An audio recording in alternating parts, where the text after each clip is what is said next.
Welcome back to Against the Cage. Scott Fontana here with CEO of PFL, John Martin, who's about a week and a half removed from the organization's first event of 2026.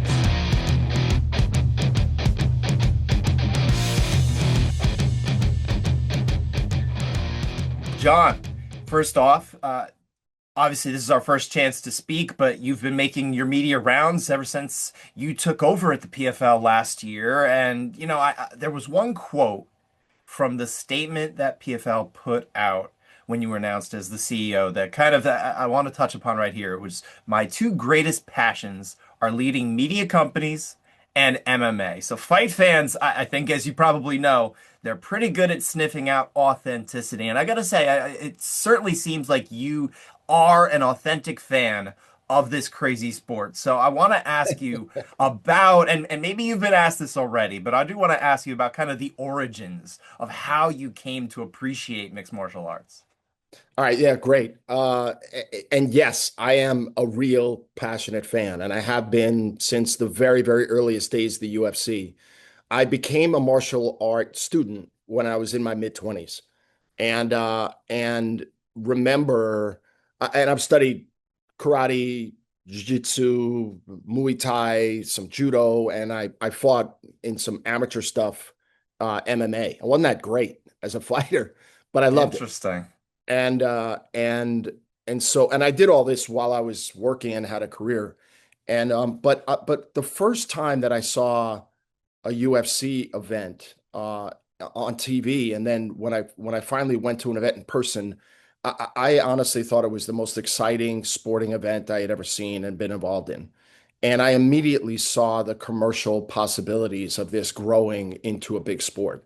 And in my nearly 30 years while I was at the entertainment company Time Warner, I tried twice unsuccessfully to get the company to acquire the UFC. Dana White had called me initially in 2015, I think, and asked me, no, 2005, excuse me, I'm a decade off. 2005, called, he wanted some help on US TV distribution. And I was at Time Warner Cable at the time, and I asked him, I said, I know who you are. How do you know who I am? And he said, well, I've been asking around the industry to find out if there's anybody that I could speak to who knows about MMA and might be favorable towards MMA. And your name was the only one that ever keeps coming up. So we became friendly at the time, never been close friends, but I've really, really watched and respected what he did. He approached me in 2008 about partnering HBO and its boxing arm with UFC. I tried to make that happen, but it was just too early for my company. We weren't prepared to do that. And then the real opportunity that we missed was in 2016 when the company got sold to Endeavor.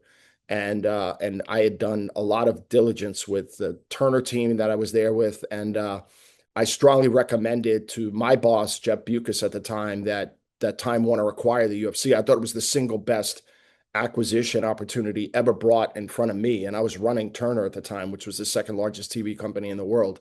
And unfortunately, Jeff was well down the path towards selling the company to AT&T at that moment. So it didn't happen. But that brings me forward to the opportunity here at PFL. I still see enormous opportunity in the global MMA category in the sport. I have a lot of respect for what UFC has been able to do. And I look at the PFL and I see opportunity everywhere to grow, to expand geographically, to get people better known to the brand, and showcase the elite fighter roster that we have. We have some of the best fighters in the world. And that's the new challenge for me. And I'm thrilled to be here. Sure, sure. And of course, you've been very candid, about the challenge that this is a big year for PFL, right? You know the stakes, you know how important it is on several levels, right? You and your team, you're coming off your first event of 2026, and in essence, really the new era of this company. What was kind of the best thing to come out of that Dubai event earlier this month? And also maybe the biggest lesson you guys take away from that you can push going forward? Look, I think we got out of the gates really strong in Dubai, and that was a showcase of the type of events that fans can expect from the PFL going forward. I mean, we had two championship fights. And some of what you said, there are a lot of changes that have been happening at the PFL. We've stepped away from a world tournament format. We're going to what is more traditional. We're going to have weight classes with champions, and we just introduced a ranking system that's going to continue to evolve and develop. But we had, some incredibly elite fighters on that card. And honestly, I think that card would have stacked up against the UFC or any other fighting organization in the world. So I'm really, really proud of how we started the year. And I think the lessons or the learnings is just that we have to just keep doing this. I mean, we've got 16 global events, we've got 8 regional events that we've announced, and we're going to be in new cities and new areas of the world. And I'm thrilled and excited. But as you mentioned, and I've said in the past, this is the biggest year in the company's history. Like, we've got to really, really make a mark with fans. And if we do that in a way that we, again, PFL's been growing really, really fast. But I come from a world where I was always leading and managing big, huge brands. How do you scale brands? And that's the goal here. And I don't want to take a long time to try to do that. So to have the early momentum from Dubai, put on fantastic, exciting cards everywhere we go, and that's going to be my goal. That's the priority. There was definitely you could tell there was a depth of, let's say, ranked and caliber, upper level mixed martial arts talent throughout this card, not just at the top, but even deeper into the prelims and that kind of thing. One thing I did want to ask you about, though, because I'm always surprised about this when, other fight entities out there, there's an opportunity once in a while where the UFC doesn't have an event whatsoever that weekend. Now, this particular Dubai card happened to be on a UFC weekend as well. It wasn't a pay-per-view or a numbered event, right? We don't have pay-per-view anymore. But the next weekend, I mean, MMA was kind of, the landscape was pretty dead. There was no UFC, no PFL, hardly any notable regional promotions. I'm curious what kind of goes into the decision to maybe not have it on that weekend, the next weekend, when you can just own the MMA world. Yeah, no, look, I mean, I think looking in from the outside, that's a very logical question. And you go, well, why wouldn't you zig when they're zagging? And why would you?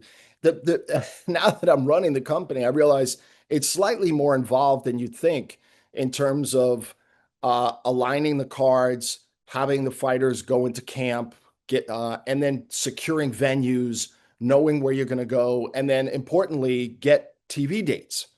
So, and that's in the United States, that's coordinating with our partner ESPN. So all of that takes time. And we're doing it, UFC is doing it, we announce it different times. And sure, in a perfect world, you'd like to avoid the overlap whenever you can. It's just it's not always achievable. And look, the world is a big place. 85% of the MMA fans in this world are outside the US. There's plenty of opportunity for people all over the world to get introduced or get reacquainted with the PFL and really take a look at our product. Sure, sure. Now let's talk about that, especially the kind of what went down at Dubai. We had Usman Nurmagomedov goes out there, defends his title, the lightweight title, chokes at Alfie Davis. He is the number one. You mentioned the rankings that PFL now has. He is number one, the pound for pound on your list. Is he also the face of the PFL? I don't know if we have a face of the PFL. I mean, similar to the UFC. I mean, we're an organization and a promotion, and it's always going to transcend any one individual fighter or fighters. Like, I'm proud that we have outstanding fighters. I mean, Usman is a world-class elite fighter, and people compare if he were to fight in the UFC, how would that stack up? I think he might be the best lightweight in the world. And he proved that again against Alfie Davis. I mean, I thought Alfie was going to give him a tough fight. They had really interesting styles. They both have incredible kicking ability, which many in MMA don't have. And it went into the third round, but Usman he's got it all. He's got striking, he's got kicks that are really dangerous, and then of course his wrestling is among the most elite. So him, really securing that, he's now walking around with the aura of a champ. And so we look forward to continuing to watch him continue to grow. But But if you look at the card, it was stacked, and we were going to put Dakota Ditcheva on that card as well. But unfortunately, she got injured. So looking forward for her healing and coming back. And every card is going to have championship quality type of fights. Sure. Yeah, obviously that was a loss for to not have Dakota on that one. But then and again, nonetheless, I mean, I even took notice of the fact that this was a pretty well stacked and well built card. I do want to ask you though, obviously, you're not immune to this. You understand there's been a lot of chatter about Usman's contract, right? He's got the one fight left as we understand it. He's been very complimentary about the way PFL has treated him since he came over from Bellator in that acquisition. Also clear that he'd like to be paid what he feels he's worth. How confident are you that the two sides can find an agreement, keep this world-class fighter in the fold? Yeah, look, I mean, I think we've got a really, really strong relationship with Usman. And it was nice to see him speak kindly about the PFL because, sometimes in this game, fighters don't always speak kindly about the promotions that they're engaged with and involved with. I think, look, I think it's really important that we attract and retain our quality fighters. And, he has one more fight to go. And then I look forward to sitting down with him again and talking about what his future is and how we can continue to be the best place for him. I expect that we can be competitive with any promotion in the world to keep the people that are most important to us. So we'll wait and see what happens. But I'm glad. I think PFL has been good for him. I think, there's a number of really great potential fights in his weight category that we could offer him. And so, I think we can be competitive with anybody and we'll see where it goes from there. Yeah, as far as kind of that next fight, you're talking about the fights you guys can offer him. Obviously, he has taken out, three of the top five in your lightweight rankings here. He obviously is probably not going to be fighting Gatti Rabadanov, his teammate here. So that would seem to leave unbeaten Archie Colgan as kind of like this logical opponent for him at 155 pounds later this year. Does that sound accurate to you? I like that fight. I think that's the next logical fight. We haven't made that yet. We haven't announced it yet, but I think if you look at the type of fighters that could give Usman a run for his money and could really be competitive, Archie is an elite wrestler at the highest level and is unbeaten. And I think I like that fight. So I think for a lot of reasons that would make sense. And look, Usman's surname, it carries a lot of weight in this sport. The Nurmagomedov name is very, very established as this is real, this is MMA, this is as real as it gets, right? And of course his extended Dagestani family, right? Even Gachi Rabadanov there. PFL, obviously, they have a key pair of other recognizable names as well. We mentioned one, Dakota Ditcheva. There's also Francis Ngannou. Their situations are very significantly different from one another right now. But what can you say about as far as PFL's plans for them in this coming year? Well, as it relates to Francis, I don't have anything to talk about or announce at the present time. And when we do, I get asked this question in almost every interview that I do. So I would just say when there's a time to announce something with regard to Francis, we'll do it. Who was the other one you asked about? Dakota? Dakota Oh, Ditcheva. well, Dakota, I mean, look, I met with her in Dubai, and she's healing really well. And so we don't have anything to announce yet, but Denise Killholtz was supposed to fight her on the Dubai card, and she fought on the card and she won. That's a fight I still like and think could make sense. There's Liz Carmouche, who definitely has to be in title consideration right now. It's a vacant title in that weight class. And so that's something that deserves consideration. I think it'll be a really good fight. And then the one that everybody came away and walked away after the Lyon when Chris Cyborg won her latest championship and called out Dakota. The question is, do they ever meet up? And does Cyborg come down and wait? And would Dakota agree to go up and wait? I don't know the answer, but I certainly would. That would be a lot of fun to try to make that fight happen. Yeah, that But was there's some, interesting when she called that out, right? Because it almost seemed like Cyborg, and I don't want to put words in her mouth because I wasn't her, right? But it almost seemed like there was an unfamiliarity with the weight class. It almost seemed like she thought maybe they were a little closer together than maybe they No, were. no, no. I don't know. She knows. No, she knows. So She knows when all of that. It's all too well yeah, that yeah, she yeah. would be When I okay. went in the cage to put the belt around her in Lyon, that was the first thing out of her mouth was, "I want to fight Dakota. I'll come down Okay. 10, she goes up 10." So she knows. And so That's that's what's fun surprising. about this sport is the idea of doing something like that. That could be a lot of fun. But I think, yeah, I'd like to see Dakota firmly heel, and then we'll see what happens from there. But I'd like to see Dakota fighting this summer, and we'll see. Maybe we can put together a different fight for Chris Cyborg this summer as well.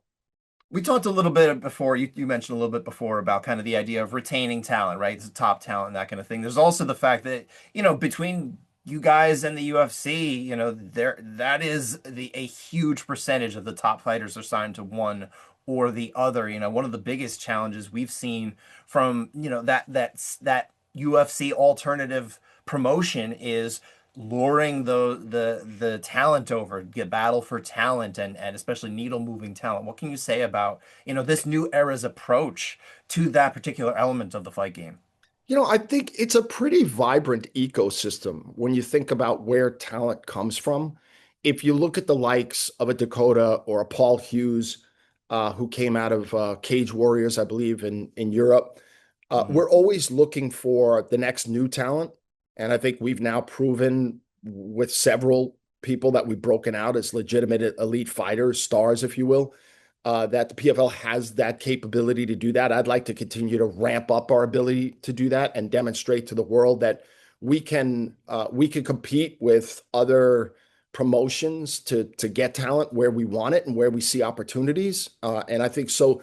I think you're going to continue to see the PFL sign fighters out of the UFC. I think the UFC will obviously compete for the fighters that they want out of the PFL. But there are regional leagues. We have our own leagues in PFL MENA and PFL Africa. It's a pretty large ecosystem, and so I don't worry about there being an absence of talent to put on great fights with great fighters. So I like our situation and where we stand as it relates to that.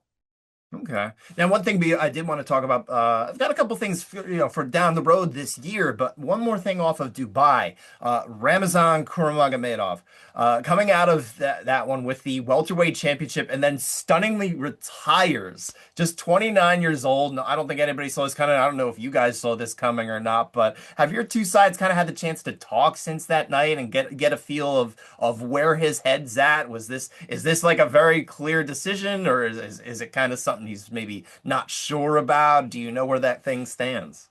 I haven't spoken to him yet. I was surprised. I think we all were surprised. I think the one thing I want to be very, very respectful of is, he sustained an injury during the fight. And so I think a lot of times, you could be emotional in the moment. It was a grueling fight. I believe Shamil also sustained an injury. These guys both got injured halfway through the fight and continued to put on an incredibly intense, high level elite MMA match, which is a Whole 25 testament to minutes who they. too, yeah. Yeah, yeah, yeah. I mean, and intense. So, and they were both previously undefeated. I mean, they're both amazing fighters. So I haven't, I figured we'll let a little bit of time pass with Ramazan and then approach and find out what he really wants to do, and be respectful of whatever he wants. But I'd love to see him come back and continue to compete. And Shamil, I think, also fought a great fight and is a great fighter, and he's still very, very competitive in that 100 and the welterweight category. So we'll see.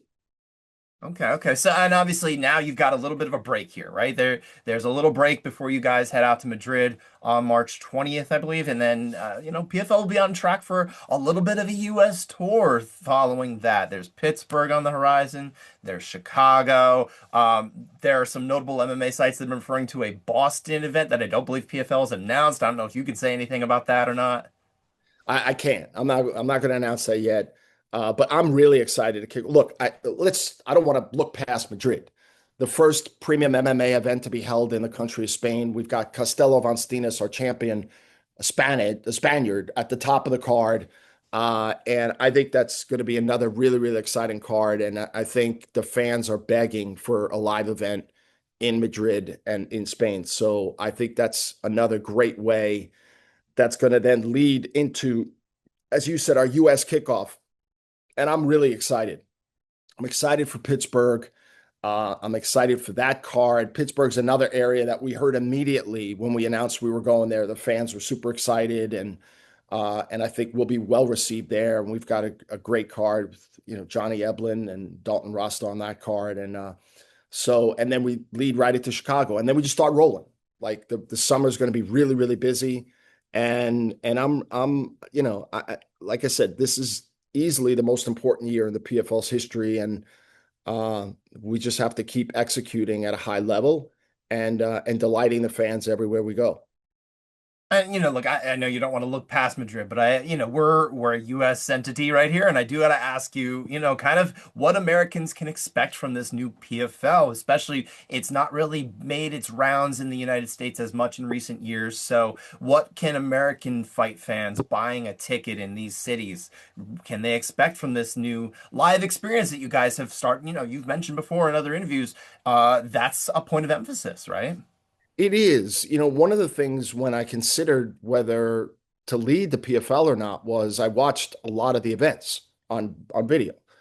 And the world tournament that was here in the US and the way it was shot, it looked more like a studio show and less like a big event.